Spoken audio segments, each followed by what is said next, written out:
سعدنا في الدنيا فوزنا في الأخرى بخادجة الكبرى وفاطمة الزهراء بخادجة الكبرى وفاطمة الزهراء يا أهيل المعروف والعطاء والمألوف غراة للملهوف إنكم به أدرى سعدنا في الدنيا فوزنا في الأخرى بخادجة الكبرى وفاطمة الزهراء بخادجة الكبرى وفاطمة الزهراء يا أهيل المعروف والعطاء والمألوف.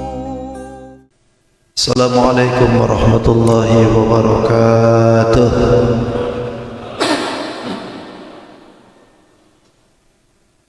بسم الله والحمد لله. بسم الله ما شاء الله لا قوة إلا بالله. بسم الله ما شاء الله كل نعمة من الله. بسم الله ما شاء الله الخير كله بيد الله. بسم الله ما شاء الله لا يصرف السوء إلا الله.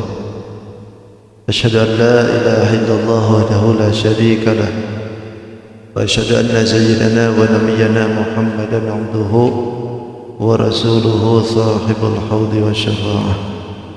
اللهم صل وسلم وبارك على هذا النبي الكريم وعلى آله وأصحابه والتابعين لهم أجمعين. أما بعد، فقد قال الله تعالى في كتابه الكريم: أعوذ بالله من الشيطان الرجيم.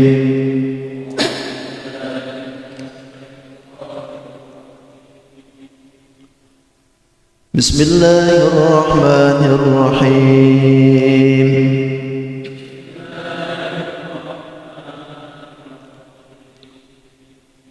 الحمد لله رب العالمين.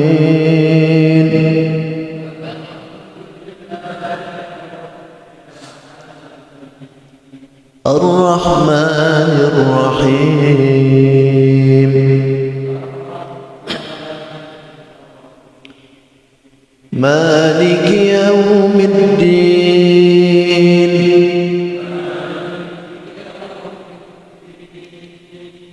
إياك نعبد وإياك نستعين.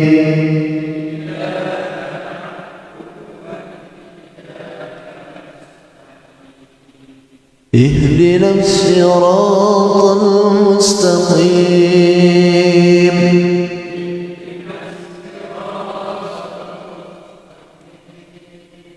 صراط الذين أنعمت عليهم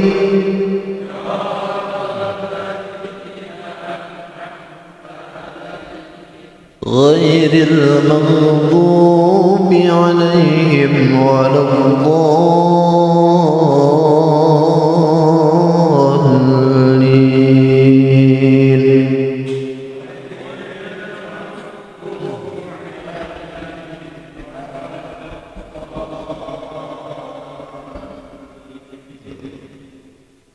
رب اغفر لنا ولوالدينا صدق الله العظيم وصدق رسوله النبي الكريم ونحن على ذلك من الشاهدين والشاكرين والحمد لله رب العالمين. Hadratul Mukarramin wal Mukarramat wa rasaku wabil khusus pengurus yang ulun hormati dan insyaallah Allah muliakan segenap para jamaah, Bapak Ibu, para pemuda yang sama-sama hadir, insyaallah Allah muliakan. Alhamdulillah, Kembali kita bersyukur kepada Allah Subhanahu wa taala, subuh ini kita diberikan kesempatan, diberikan dengan langkah, diberikan kembali untuk menghirup udara segar di pagi yang indah ini.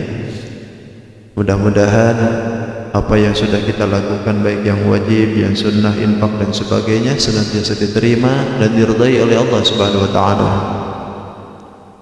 Yang kedua, salawat dan salam tidak hentinya semoga dimaruahkan kepada junjungan kita Sayyidul Mustafa wal Murtada, Nabi besar Muhammadin sallallahu alaihi wasallam, dan tidak lupa pada keluarganya, para sahabat, para tabi'in, para tabi'ut tabi'in, sampai kepada kita yang mudahan kita menuju nanti di yaumil qiyamah senantiasa diaku sebagai umatnya. Amin. Amin ya rabbal alamin. Hadirin wal hadirat rahimakumullah. Sampai ayat mana kemarin tuh?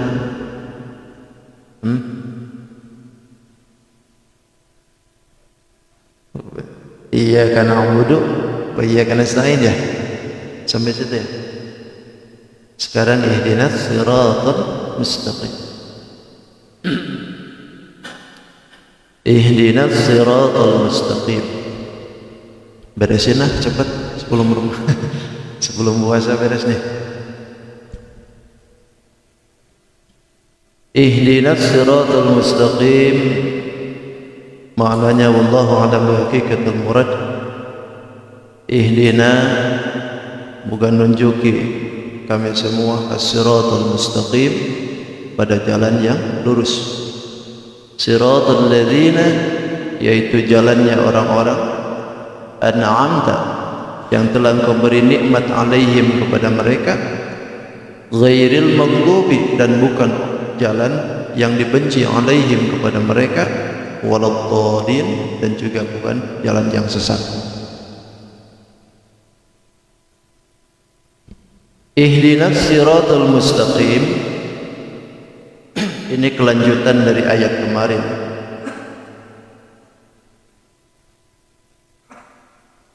Di mana di dalam ayat yang kemarin kita ini minta kepada Allah, iyyaka na'budu wa iyyaka nasta'in, hanya kepada Engkau kami beribadah dan hanya kepada Engkau kami meminta pertolongan. Tanpa ada hidayah dari Allah, tentu kita tidak akan bisa na'bud. Tanpa ada petunjuk dari Allah, bimbingan dari Allah, na'budu sulit kita laksanakan. Makanya Allah datangkan kalimat ihdinas siratal mustaqim sebagai bentuk kita berdoa kepada Allah, minta kepada Allah ihdina, minta ditunjukkan kepada jalan na'budu itu, minta ditunjukkan kepada jalan nasta'in. Karena kalau tidak ada hidayah, apapun bentuknya gak bakalan bisa. Makanya hidayah itu mahal. Hidayah itu ibarat intan berlian, tidak bisa ditelai dengan apa-apa. Kaya, alhamdulillah, tapi kalau tidak ada hidayah di dalamnya, apalah artinya sebuah kekayaan. Pangkat tinggi, alhamdulillah, tapi apalah artinya kalau tidak ada hidayah di dalamnya. Apapun yang diberikan oleh Allah kepada kita, tanpa ada bimbingan hidayah di dalamnya, enggak bakalan ada artinya di sana. Makanya kita disuruh oleh Allah minta hidayah. Bahkan di dalam Al-Quranul Karim kita dihadapkan dengan yang namanya hidayah ini. Ada contoh yang mana di dalamnya itu orang-orang yang diberikan hidayah dengan orang yang tidak. Dari mulai orang yang jadi raja sampai yang riasa, ternyata ini hidayah diberikan oleh Allah kepada siapapun. Kadang-kadang hidayah itu walaupun anak Nabi sekalipun, hidayah tidak hadir, celaka. Kan'an, anak Nabi Nuh alaihissalam, kurang apanya itu Nabi Nuh? Orangnya soleh. Bahkan Nabi Nuh itu salah satu nabi yang panjang betul itu usianya. Bahkan dakwahnya pun lama. tapi yang iman berapa gelintir aja. Sampai anaknya pun tidak dapat hidayah. Padahal kalau lihatin secara kasat mata, yang namanya bapak dengan anak itu kan biasanya harus satu turunan. Tapi urusan hidayah, makanya jangan heran kalau di zaman wayah ini misalkan ada kiai, kiainya masyhur, ilmunya masyhur, santrinya banyak, tapi anaknya ngaco. Jangan disalahkan kiainya. Ini urusan hidayah. Kalau di kita kan lain ya, loh kok anak kiai begitu? Anak kiai begitu. Ini urusan hidayah. Jangankan anak kiai, apalagi anak ustaz. Hatta anak nabi sekalipun hidayah tidak hadir, gak bisa. Kadang-kadang hidayah itu tidak hadir. Bapak nabi sekalipun, Azar, bapak Nabi Allah Ibrahim alaihissalam. Kurang apanya Nabi Ibrahim? Ya Nabi, ya Rasul, termasuk ulul azmi, bahkan diberikan oleh Allah titelnya pun Khalilullah. Tapi lihat apa yang terjadi, bapaknya tidak dapat hidayah. Kadang-kadang hidayah itu tidak hadir. Istri Nabi sekalipun, istri Nabi Lut alaihissalam. Nabi Lut orang soleh, disebut-sebut oleh Allah di dalam Al-Quranul Karim, orangnya ahli ibadah, ya Nabi pangkatnya pun. Tapi istrinya, Nabi Lut orang soleh, istrinya haram jadah. Ini istri Nabi. Padahal ibarat kata ini setiap hari mungkin dalam selimut satu, tapi hidayah tidak hadir. Kadang-kadang hidayah itu tidak hadir. Paman Nabi sekalipun, paman Nabi kita Abu Lahab, Abu Talib, Abu Janda belum ada.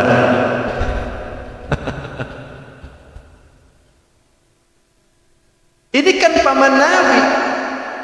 Bahkan Nabi sering berdoa kepada mereka untuk supaya dapat hidayah. Tapi apa yang terjadi? Kata Allah, innaka la tahdi man ahbabta walakin Allah yahdi may yasha.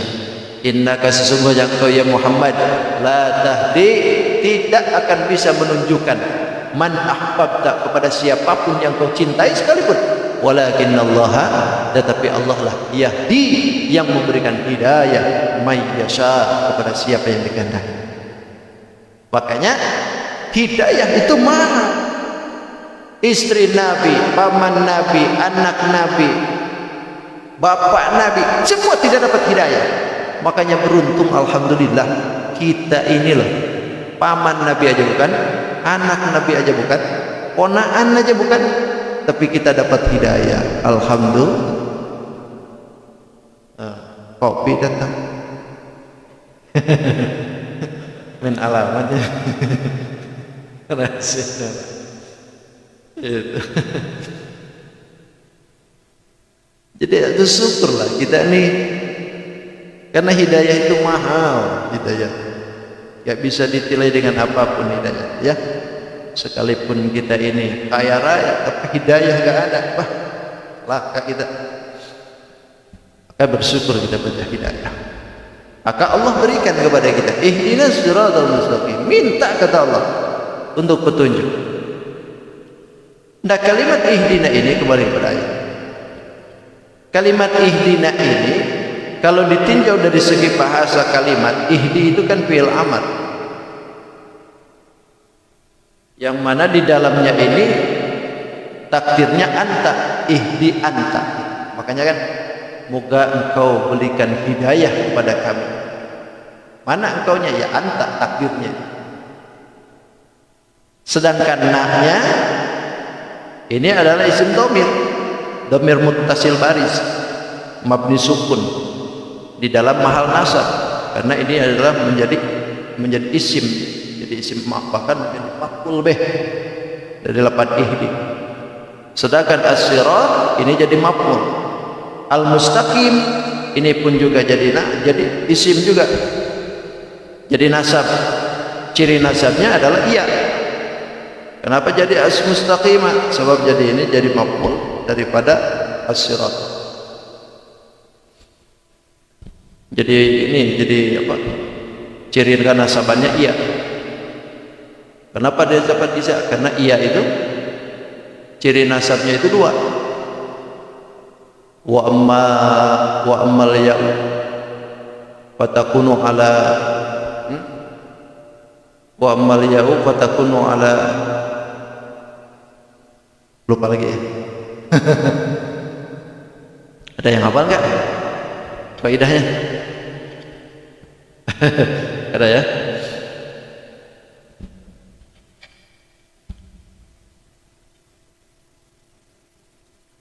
Apa ya? Nanti saya kadang, siapa tahu nanti berjalan. Belum connect nih otaknya. Belum connect. Kembali kepada ihdi. Ihdi ini kalau ditinjau dari bahasa itu kan petunjuk. Ihdi bisa diartikan petunjuk, bisa juga diartikan hidayah, bisa diartikan juga jalan yang pendidik.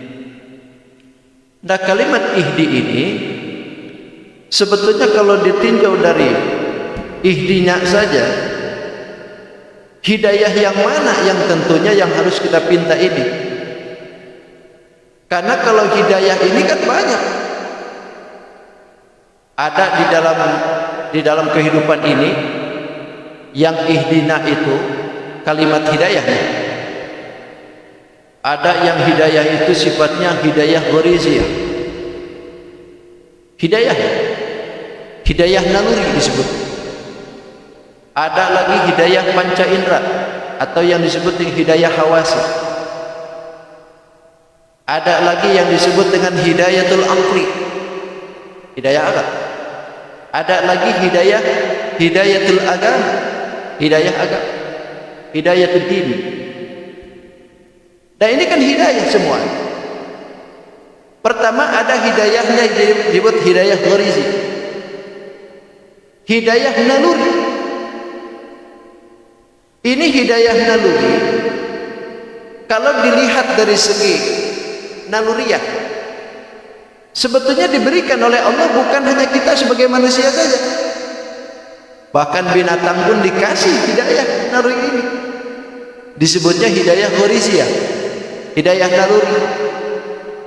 naluri untuk mempertahankan hidup, naluri pengen membangun. Itu sebetulnya binatang pun juga punya. Seperti kita lihat ada lebah membuat sarang. Kalau kita ini liatin itu bikin sarang kayak gitu, siapa yang ngajarin? Ada yang ngajarin. Ada misalkan laba-laba bikin sarangnya, siapa yang ngajarin macam begitu? Bagusnya bang kalau kita bikin dari tambang aja susah. Ini binatang itu adalah hidayah, disebutnya hidayah ghoriziyah atau hidayah naluriyahnya pengen bertahan hidup. Semut bikin lobang, itu hidayah ghoriziyah. Berarti hidayah naluri, hidayah ghoriziyah bukan hanya kita sebagai manusia, bahkan binatang pun dikasih. Manusia ketika baru lahir nangis bayi, tapi begitu sudah terasa ditempelkan ke tete langsung dikemutnya. Padahal bayi ini baru keluar, siapa yang ngajarin? Apakah pengalaman? Enggak, papanya yang pengalaman.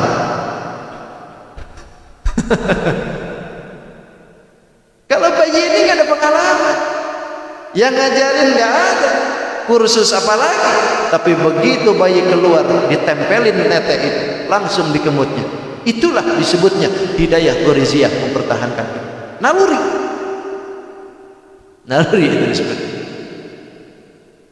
Ada yang kedua hidayah hawasi, hidayah juga ini disebutnya hidayah panca indera. Karena hidayah naluri itu diberikan bukan hanya kepada manusia saja, berarti hidayah naluri tidak cukup. Maka diberikan hidayah yang kedua, hidayah panca indera. Diberikan mata, diberikan hidung, diberikan mulut, diberikan telinga, diberikan peraba. Kenapa ini diberikan? Karena al-hawasu abwabul ma'rifah. Panca indera ini pintunya ke makrifat. Orang bisa jadi pinter lantaran ada panca indera. Orang bisa meraba lantaran ada panca indera. Orang bisa merasa lantaran ada panca indera. Tanpa ada panca indera tidak akan terbuka yang makrifat. Dibuka tuh lewat panca indera. Maka bersyukur ke Allah kita diberikan sempurna panca inderanya, semua anak ada. Tapi panca indera ini pun tidak cukup juga. Lantaran kadang-kadang panca indera pun juga kadang-kadang tertipu. Kelihatannya itu lurus padahal bengkok. Dari kejauhan itu kayaknya air padahal gersang. Ini kan tidak bisa semuanya. Karena yang dilihat oleh kita ini tidak semuanya bisa tampak di mata kita. Karena alam yang kita hadapi ini ada dua. Ada alam mahsusat, ada alam makbulat. Ada alam yang bisa dipanca inderakan dan ada alam yang tidak bisa dipanca inderakan, hanya bisa berpikir dengan otak. Maka hidayah ini pun tidak cukup, diberikan lagi oleh Allah hidayah yang ketiga, hidayah akal. Hidayah akal diberikan oleh Allah. Karena panca indera belum cukup, hidayah naluri belum cukup, diberikanlah hidayah akal. Maka mulailah beda kita tuh. Karena ada hidayah akal inilah yang bisa membedakan kita dengan binatang. Kalau tadi kita dengan binatang hidayahnya naluri dengan panca indera mirip. Karena di binatang pun juga ada. Tapi ketika diberikan hidayah yang ketiga ini, mulailah kita beda. Makanya ketika kita sebagai manusia diberikan hidayah akal, gunakan akal. Lantaran akal inilah yang membedakan kita dengan binatang. Ketika akal ini dipakai, alhamdulillah, berarti derajat kita naik lebih tinggi dari binatang. Tapi ketika akal tidak dipakai, maka derajat kita bisa rendah dari binatang. Itu. Maka diberikan oleh Allah hidayah akal. Akan tetapi hidayah akal pun belum cukup juga. Lantaran tidak sedikit kepada manusia itu ketika diberikan akal, ternyata bukan menuhankan Allah, tapi menuhankan akal. Ada yang sampai segala sesuatunya itu kalau seandainya tidak terpikir oleh akal, nggak percaya. Padahal akalnya sudah ada, akalnya sudah diberikan, akan tetapi akalnya tidak dipakai. Sampai-sampai akalnya pun tidak sampai kepada apa yang diinginkan oleh akal itu. Baginda Rasul Isra Mi'raj kan sampai nggak percaya, padahal tidak terpikir dalam otaknya bahwa kejadian itu memang ada, akan tetapi akalnya tidak dipakai, tidak percaya. Maka datanglah hidayah yang keempat, hidayah agama. Maka ketika datanglah hidayah agama inilah yang akal yang tidak tadi naluriahnya bisa jadi lurus, kemudian panca inderanya pun bisa jadi baik, bahkan akalnya pun bisa jadi sempurna lantaran ada hidayah agama. Lewat siapa? Lewat para nabi yang diutus oleh Allah Subhanahu wa taala. Makanya di dalam ayat ini Allah berikan ihdinas siratal mustaqim. Mintalah hidayah kepada Allah siratal mustaqim, pada jalan yang lurus. Apa yang dimaksudkan ini? Hidayah yang dimaksudkan adalah agama. Siratal mustaqim itu adalah agama, maksudnya kepada dinul Islam. Minta kita kepada Allah hidayah agama Islam. Jalan yang lurus yang akan menjadikan kita sampai kepada tujuan. Jangan sampai kita ini hidup di alam fana, qasdul murad tidak ada. Tujuan hidup tidak ada. Karena tujuan hidup kita ini satu sebetulnya, ibadah. Apapun bentuknya yang dilakukan oleh kita, baik pekerjaan kita ataupun bisnis kita ataupun apa yang dilakukan oleh kita, tujuannya sebetulnya ibadah. Karena inti daripada tujuan hidup itu adalah ibadah. Maka minta ke Allah hidayah itu adalah hidayah agama, supaya kita dalam hidup itu lurus hidupnya. Bahkan disebutnya pun sirat. Sirat itu asal katanya itu tariqul hissi, sebetulnya asal muasal tariqul hissi itu jalan panca indera. Tapi yang dimaksud adalah lazimnya, yang dimaksud di sini adalah dinul Islam. Berarti ini disebutnya itu isti'arah. Kalau anak-anak santri itu disebutnya isti'arah. Jadi subbiha dinul Islam bi tariqil hissi bi jami' anna kullan mawsulun lil maqsud wa isti'arah ismul musabbah bih lil musyabbah. Minta ke Allah hidayah. Yang dimaksudkan adalah hidayah agama. Lantaran panca indera akan menjadi bagus, naluriya akan jadi bagus, bahkan akal pun akan menjadi lurus lantaran adanya hidayah agama. Itu. Teruskan. Siratal ladzina an'amta 'alaihim ghairil maghdubi 'alaihim waladdallin.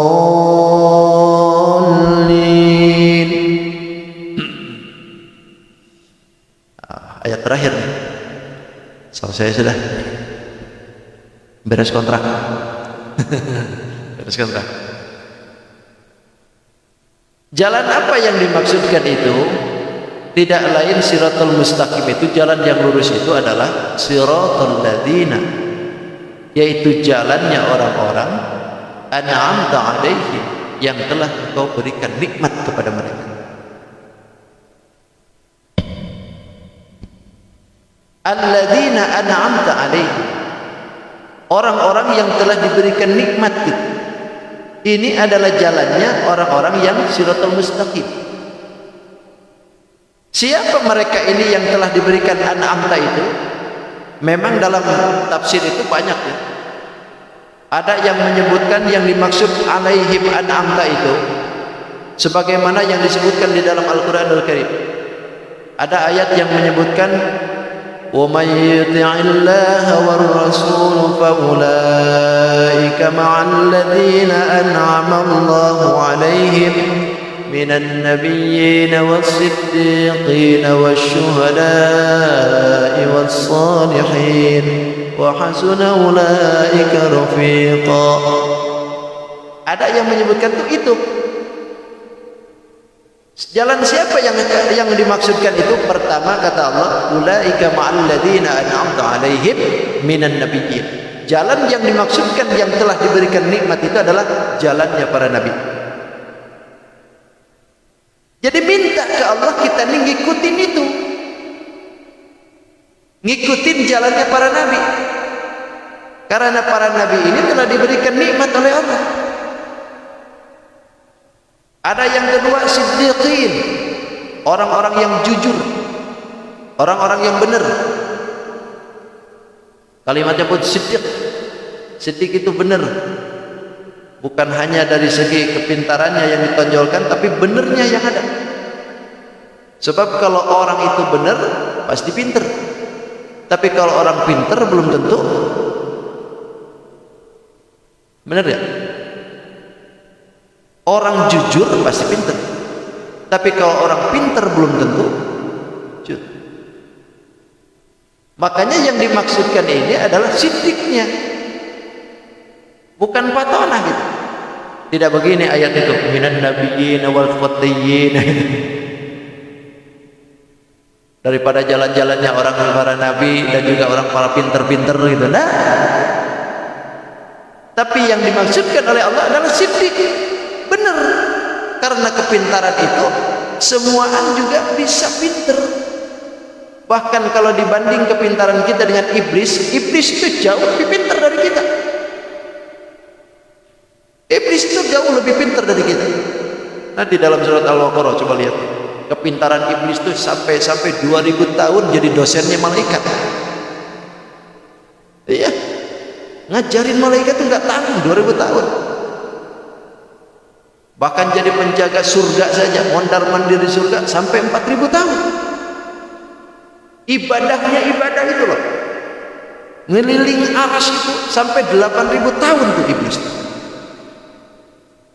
Bagaimana kisahnya iblis? Nanti selanjutnya. Masih lama, tunggu kata orang lain ya, tenang. Jadi belok ya ngomongnya.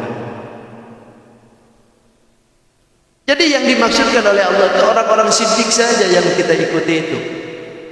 Bukan pinternya. Karena kalau pinter itu lerah. Kepintaran orang itu bisa membawa dirinya jadi bagus, bahkan terjadi, bahkan kadang-kadang bisa jadi karena kepintaran menjadi rusak. Itu apa lagi? Pintar ngebunguli itu. Jadi ikutin orang-orang yang siddiqin, orang-orang yang benar-benar. Lalu siapa lagi? Wasyuhada, orang-orang yang mati syahid. Kalau dirinya mati syahid berarti dalam hidupnya diabdikan kepada Allah. Dalam dirinya, hartanya, pemikirannya, jiwanya, semua dihadapkan kepada Allah. Begitu mati syahid. Inilah yang harus diikutin kata Allah. Dan mereka inilah yang diberikan an'amta alaihim, yang telah diberikan nikmat oleh Allah. Terus mana lagi? Wassalihin, orang-orang yang soleh. Orang-orang yang soleh itu orang yang ketika hidupnya menanamkan hak kepada Allah dan juga haknya kepada manusia. Ditunaikan hak Allah, ditunaikan haknya manusia. Itu orang soleh disebut. Atau bahasanya hablum minallah wa hablum minan nas. Dua-duanya seimbang. Itu orang soleh. Jadi disebutkan orang soleh itu tidak melulu akhirat saja. Tidak melulu harus ke Allah aja, manusianya nggak apa-apa dah. Pokoknya manusia ini siapa loh? Pokoknya nggak bisa begitu. Atau manusia baik itu, tapi dengan Allah enggak. Ini juga salah. Orang soleh itu dua-duanya haknya ditunaikan. Hak Allahnya dia tunaikan dan haknya manusia pun ditunaikan. Ulaika rafiqa. Inilah kata Allah yang harus menjadi kawan untuk kita.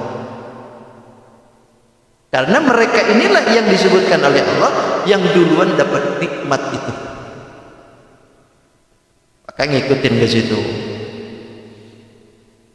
Nah, kalau ditinjau dari segi bahasa, kalimat nikmat coba. Kalau dihitung secara terperinci nikmat itu nggak bakalan bisa kehitung kita. Nggak bakalan bisa kehitung. Bahkan Allah sendiri yang menyebutkan wa in ta'uddu ni'matallahi la tuhsuha. Jika engkau mau menghitung nikmat dari Allah Subhanahu wa taala satu persatu perinciannya, la tuhsuha kata Allah, enggak bakalan bisa dihitung. Loh, bagaimana mau bisa dihitung? Jangankan yang dipunyai di luar badan kita, yang di kita saja di badan kita enggak bakalan bisa kehitung nikmatnya dari Allah. Bahkan ada dalam satu hikayat itu ada ulama yang sholatnya rajin, puasanya rajin, ibadahnya rajin, gak pernah maksiat selama 500 tahun. Bahkan duduknya pun di tengah laut, di pulau. Dia ibadah di situ. Terus-terusan dia gak pernah maksiat, siang malam dia ibadah ke Allah. Bayangkan 500 tahun. Dalam satu hikayat itu dia begitu ini sudah meninggal. Dalam meninggalnya ini dia ditimbang peramalannya oleh Allah Subhanahu wa taala. Begitu sudah ditimbang, ternyata kata Allah, engkau masuk ke dalam surga lantaran rahmatku. Mendengar kalimat ini dia berkata, ya Allah, kenapa engkau berkata bahwa aku masuk surga lantaran rahmatmu, bukankah karena ibadahku? Oh, kalau memang mau hitung-hitungan kata Allah, ayo kita hitung. Ibadahmu yang selama ini 500 tahun, ayo kita hitung dengan nikmat dari kami. Dihitunglah. Kata Allah, jangankan engkau itu seluruh tubuh, satu biji mata aja enggak. Satu biji matamu itu kita hitung dengan ibadahmu. Begitu dihitung ternyata jelek, berat sebelahan mata daripada ibadah 500 tahun. Ini menunjukkan artinya kepada kita bahwa nikmat sebelah biji mata saja kalau dibandingkan dengan ibadah yang 500 tahun enggak ada apa-apanya. Makanya pantas Allah memasukkan ke dalam surga itu lantaran rahmat Allah. Loh, kenapa? Kalau kita hitungkan, banding-bandingkan kita nikmat yang diberikan oleh Allah jauh lebih besar daripada apa yang kita hadapkan. Belum satu lagi ditimbang, belum telinga, belum hidup, belum mulut, belum tangan. Makanya kata Allah, kalau seandainya mau dihitung satu persatu, la tuhsuha, gak bakalan bisa. Gak bakalan bisa. Itu secara terperinci. Kalau secara ijmali ya bisa. Secara global ya bisa. Nikmat secara global ya dua paling. Ada nikmat duniawi, ada nikmat ukhrawi. Kan gitu. Nikmat dunia, nikmat akhirat. Kalau secara global. Nikmat dunia yang mana? Nikmat dunia pun ada lagi terbagi dua. Ada nikmat dunia wahbiyun, ada nikmat dunia kasbiyun. Habis waktu sudah. Iklan dulu. Ada pertama nikmat dunia wahbi. Wahbiyun itu pemberian. Seperti mana? Yang bersifat ruhani. Yang bersifat ruhani seperti misalkan kata zinil bil aqli, kita dihiasi dengan akal. Ini sifat ruhani, pemberian itu akal. Kelihatan nggak akal? Akal itu kelihatan nggak? Nggak kelihatan dong. Oh, itu di otaknya, di kepala. Ini mah bukan akal, ini alatnya saja. Sejatinya akal itu di dalam hati seperti itu. Terpancaran nur cahaya ilahi yang berotak di sini. Sejatinya itu adalah bangsa ruhaniyun. Pemberian nikmat yang diberikan Allah wahbiyun, pemberian secara ruhani. Dihiasi kita dengan akal. Karena dengan akal ini kita bisa berpikir, bisa bicara. Kemudian kita bisa paham, bisa berpikir. Itu adalah nikmat ruhani. Yang mana nikmat ruhani ini kita tidak pernah minta, tapi dikasih cuma-cuma oleh Allah. Bahkan Yahudi itu Yahudi pinter-pinter itu. Padahal mereka ini membangkang ke Allah, tapi dikasih oleh Allah. Otaknya cerdas-cerdas. Karena itu nikmat pemberian aja sih. Nikmat pemberian oleh Allah. Silahkan kata Allah, monggo. Monggo gitu kata Allah. Bahkan bisa bicara. Ini kan nikmat ruhani yang nggak bisa kelihatan ini. Mana coba? Saya dari tadi bicara sudah berapa menit ini? Apakah keluar kata-katanya tuh satu persatu? Enggak, cuman kedengaran aja kan? Satu demi satu, kalimat demi kalimat yang terlontar tidak kelihatan. Karena ini bangsa ruhani, wahbiyun kalimatnya. Ini pemberian yang diberikan oleh Allah cuma-cuma. Kalau memang itu bisa diolah oleh kita, berapa banyak yang tidak bisa bicara, mungkin sudah bisa bicara. Kalau memang bisa diolah, tapi karena itu tidak bisa diolah oleh kita, maka orang yang tidak bisa bicara, ya nggak bisa apa-apa lagi. Ada yang kedua. Nikmat wahbiyun itu pemberian itu nikmat jasmani. Nikmat wahbi. Nikmat jasmani, bangsa jasmani seperti misalkan kata khliqil badan, Allah ciptakan badan kita dengan sempurna. Diberikan oleh Allah halatul fihi, di dalamnya ada kekuatan, di dalamnya ada sehat. Itu adalah nikmat wahbi. Nikmat jasmani yang diberikan oleh Allah untuk kita jaga. Makanya kalau seandainya kita ini sudah diberikan nikmat jasadi, diberikan nikmat oleh Allah Subhanahu wa taala berupa jasad ini pemberian oleh Allah secara cuma-cuma, jaga.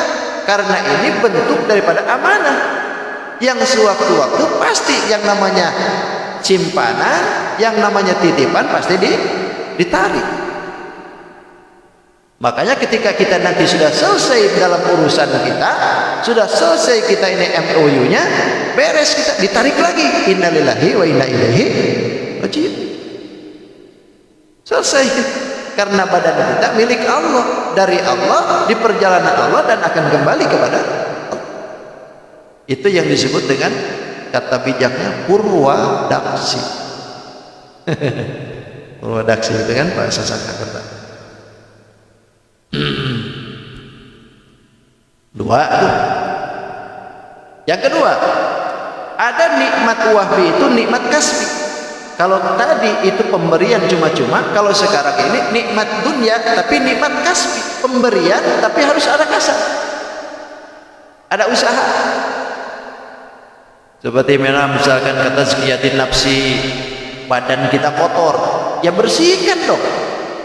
Itu badanmu kotor, tidak apa-apa dah, Allah yang punya ini kok, nanti dibersihkan sendiri sama Allah. Ya nggak bisa begitu. Badan kita kotor, ya kita usaha kotornya itu hilangkan oleh kita. Karena itu nikmat kasbi, pemberian dari Allah tapi harus dikasih. Atau misalkan kita ini ada sesuatu di dalam diri kita, misalkan hitam pengen diputihkan, ya itu kasar. Bahkan pengen dihiasi dengan akhlak yang bagus, dihiasi dengan akhlak-akhlak yang baik, itu kasar. Tanpa diusahakan ya nggak bakal bisa. Karena ini pemberian dari Allah yang harus kita kasar, harus ada usaha. Kita lapar, ya makan dong. Jangan kita makan, nggak apa-apa dah, ini kan perut dari Allah. Lalu nanti Allah juga kenyangkan sendiri. Ya kalau Musa begitu ya mati ya. Ya nggak bakal bisa. Pokoknya kalau ada orang yang menyebutkan syariat itu cukup dengan niat, ya wis sholat aja cukup dengan niat, makan aja niat aja sudah. Lapar mau makan, niat makan. Selesai. Ya nggak bisa begitu. Ini nikmat disebut. Nah itu nikmat dunia. Belum lagi dengan yang lainnya. Kita punya rumah, kita punya mobil, punya motor, punya aset, wah banyak dah. Itu nikmat-nikmat yang diberikan oleh Allah, kelebihan daripada yang pokok. Maka pantas ketika sudah diberikan kelebihan yang pokok, Allah tanya kelebihannya itu. Allah tanya kelebihannya. Yang punya rumah dari mana? Usaha. Usahanya usaha apa? Dagang. Dagangnya bagaimana? Ijab kabul atau tidak? Halal apa enggak? Terus tanya. Karena itu kelebihan. Nikmat pemberiannya pokoknya sudah. Nah, ketika diberikan kelebihannya, ya ditanya kelebihan. Itu. Terus itu adalah nikmat yang diberikan oleh Allah. Alaihim ghairil maghdubi alaihim waladdallin. Datangkan lagi yang kedua. Ghairil maghdubi alaihim waladdallin, bukan jalan-jalan yang dibenci oleh Allah. Bukan jalan yang dibenci alaihim kepada mereka, waladdallin, dan juga bukan jalan yang tersesat. Kalau kalimat alaihim ini dalam bahasa qiraah sabah itu bisa berapa macam itu? Bisa dibacanya itu kadang-kadang bisa dibaca ghairil maghdubi alaihim, bisa dibaca ghairil maghdubi alaihim, bisa dibaca ghairil maghdubi alaihim, bisa dibaca ghairil maghdubi alaihim, bisa dibaca lagi ghairil maghdubi alaihim. Kalau tadi himu, kalau sekarang humu. Bisa dibaca lagi ghairil maghdubi alaihim.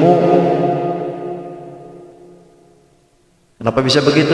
Nah, sama-sama saja sebetulnya. Ada yang didohirkan domirnya, ada yang tidak. Kalau dibaca humu misalkan, ya kan itu domir jama'. Hum itu domir jama'. Karena hum itu domir jama', berarti jama'nya yang mana? Kalimat jama'nya itu berarti jama'nya jama' takdir gaib. Hukum jama' ini berarti mana cirinya? Ada waw. Wawnya di mana? Nah, ini disembunyikan. Kalau yang lainnya didohirkan, maka berarti dalam qiraah sabah itu kadang-kadang ada yang didohirkan, ada yang tidak. Ghairil maghdubi alaihim waladdallin. Nah, itu biasa. Kalau kita alaihim ghairil maghdubi alaihim waladdallin. Biasa kalau kita. Jalannya yang dimaksudkan itu pertama, ghairil maghdubi alaihim, bukan jalan yang dibenci. Siapa yang dimaksudkan ini? Jalan yang dimaksudkan maghdubi itu adalah jalan-jalannya orang Yahudi. Karena yang dimaksudkan maghdubi ini adalah Yahudi. Yang dibenci itu adalah Yahudi. Makanya kenapa Yahudi itu keki benar dengan Islam? Lantaran pembukaan ayat Qur'annya pun yang ditoel itu mereka. Yang dilek itu pertama kali mereka.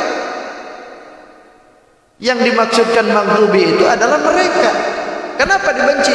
Lantaran Yahudi ini, Bani Israel ini, berapa banyak nikmat yang diberikan oleh Allah kepada mereka. Nabi-nabi pun banyak diturunkan dari mereka. Bahkan kitab pun 2 diturunkan kepada mereka. Tapi sampai saat ini gak mau ngaku dengan Nabi Muhammad. Jadi nikmatnya banyak mereka ini. Dari mulai mati mereka dihidupkan kembali, diberikan nikmat manna wasalwa, diberikan payung awan, diberikan keselamatan di kejaran Fir'aun, diberikan kitab, diberikan para nabi. Tapi malah para nabinya banyak yang dibunuh, kitabnya tidak dipercayai, hukum syariatnya dilupakan.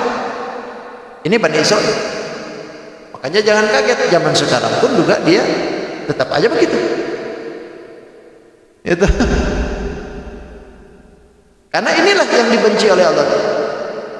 Makanya walaupun nikmat itu banyak yang diberikan oleh Allah kepada mereka, tapi maghdubi alaihim. Nah, Allah memberikan isyarat kepada kita, kata Allah, janganlah engkau ngikutin mereka. Karena mereka ini adalah jalannya yang dibenci oleh Allah Subhanahu wa taala. Kalimat ghadab bahasanya. Itu. Ghadab itu kan kebencian. Ghadaba yaghdabu ghadban. Itu. Dibenci oleh Allah Subhanahu wa taala. Memang di dalam naluri manusia itu yang namanya ghadab itu kan ada. Bahkan Nabi Allah Adam alaihissalam ketika mau diciptakan itu kan malaikat protes. Kenapa malaikat itu kok bisa protes sampai-sampai menyebutkan bahwa nahnu nuqaddisulaka, bahwasanya kami ini yang membersihkan engkau, membaca tasbih kepada engkau. Kenapa yang diciptakan jadi khalifah adalah Adam? Kenapa pandangannya seperti itu? Lantaran yang dipandang oleh malaikat, manusia itu punya sifat 3. Punya sifat 3. Ada quwwatus syahwatiyah, ada quwwatul ghadabiyah, ada quwwatul aqliyah. Nah, yang dipandang oleh malaikat ini 2. Quwwatus syahwatiyah, kekuatan hawa nafsu, dan juga kekuatan ghadabiyah, kebencian. Yang dipandangnya ini. Makanya kata malaikat, kenapa engkau mau ciptakan manusia, khalifah itu dari manusia, sedangkan mereka itu suka membunuh, mengocorkan darah, merusak, sedangkan kami selalu bertasbih kepada engkau. Kenapa malaikat berkata begitu? Lantaran yang dipandang 2. Hanya melihat nafsunya dengan kebenciannya, tapi tidak dipandang dengan kekuatan akliyah. Padahal manusia punya potensi kekuatan akal yang mana di dalamnya ini bisa berkembang. Itu. Dan itu terbukti kan kecemburuannya malaikat itu. Ketika manusia sudah turun, ya terbukti. Permusuhan, pembunuhan, itu di mana? Nanti dah.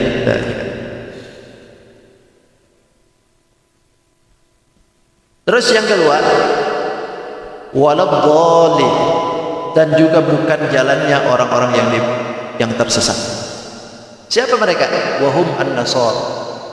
Yang dimaksudkan adalah Nasrani. Kenapa yang disebutkan ini dolin bahasanya itu? Ini kan dolin itu isim fa'il. Isim fa'il dari dhalla yadullu dhallan fa huwa dhallun. Tersesat. Kenapa disebutkan kalimat dhallun orang-orang yang seperti ini? Lantaran mereka ini sudah tersesatnya jauh sekali. Kalau Yahudi itu masih mending dibenci. Lantaran mereka itu sebetulnya ngaku Nabi Muhammad itu dalam hatinya itu sebetulnya mereka ngaku Nabi Muhammad itu nabi dan juga nabi akhir zaman yang ada di dalam kitab mereka. Cuma untuk mengikuti Nabi Muhammad mereka enggak mau. Tapi kalau yang kedua ini waladhdallin, ini sudah tersesat. Bukan saja tidak mau mengakui kenabian Nabi Muhammad, bahkan kitabnya pun sudah dipelesetkan. Bahkan agamanya pun sudah dipelesetkan.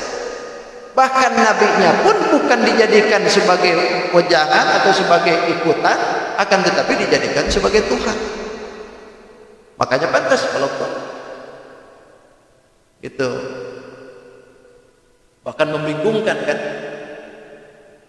Ada bapak, ada anak, ada kudus. Nanti kalau sudah bapak dengan anak itu ada, pasti kainya butuh. Ada kai, ada nenek. Itu, jadi merembetlah ke atas. Dah, jangan terlalu banyak, panjang-panjang.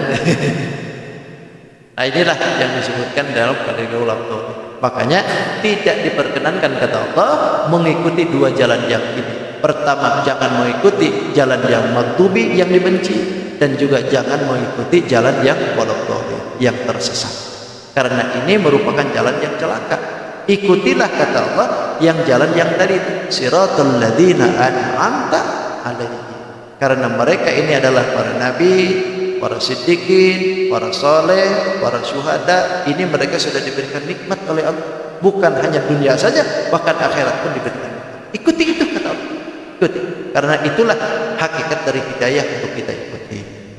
Nah, karena ini adalah merupakan contoh bagi kita, sekaligus di dalamnya ada mengandung doa, maka ketika sudah walad-dhalin disunahkan mengucapkan amin.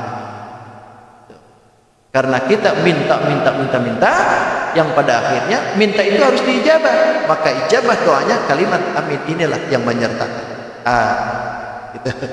Supaya kita ini dijadikan oleh Allah apa yang dipinta itu dikabul. Lalu kenapa Allah datangkan kalimat dua? Pertama yang didatangkan oleh Allah itu an'amta alaihim, yang kedua ghairil maghdubi alaihim waladhdallin. Ini kan kalimat yang berbeda. Kalau misalkan kalimat an'amta ini adalah kalimatnya yang baik-baik, sementara ghairil maghdubi alaihim ini kalimat yang buruk-buruk. Kenapa didatangkan kalimat seperti ini? Lantaran ghairil maghdubi alaihim ini kalimatnya bisa, ini disebutnya khauf. Kalimat harus ditakuti oleh kita. Sedangkan an'amta alaihim ini adalah roja, kalimat pengharapan. Maka kedua kalimat ini harus ada, karena iman itu tidak akan sempurna tanpa ada dua hal ini, khauf dan roja. Khaufnya kita takut dengan Allah, dan rojanya mengharap dengan apa yang kita inginkan kepada Allah. Jadi dua hal inilah yang harus kita pakai, khauf, roja. Ada takut dan juga ada pengharapan. Maka didatangkan dua kalimat ini. Kalimat an'amta alaihim ini adalah merupakan kalimat roja, pengharapan kita. Ghairil maghdubi alaihim waladhdallin, kalimat khauf yang harus kita hindari.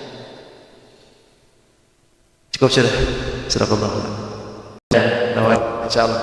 Mudah-mudahan kita sehat selalu ya. Kita bertemu, diberikan oleh Allah kesempatan untuk terus bisa melaksanakan ibadah kepada Allah Subhanahu wa taala. Mohon maaf kehilangan dan kekurangan. Adallahu iyyakum ajma'in. Assalamualaikum warahmatullahi wabarakatuh. Allahumma shalli wa sallim ala sayyidina Rasulillah ajma'in. Bismillahirrahmanirrahim. Wassalamu ala asyrafil mursalin sayyidina wa maulana Muhammadin al-amin.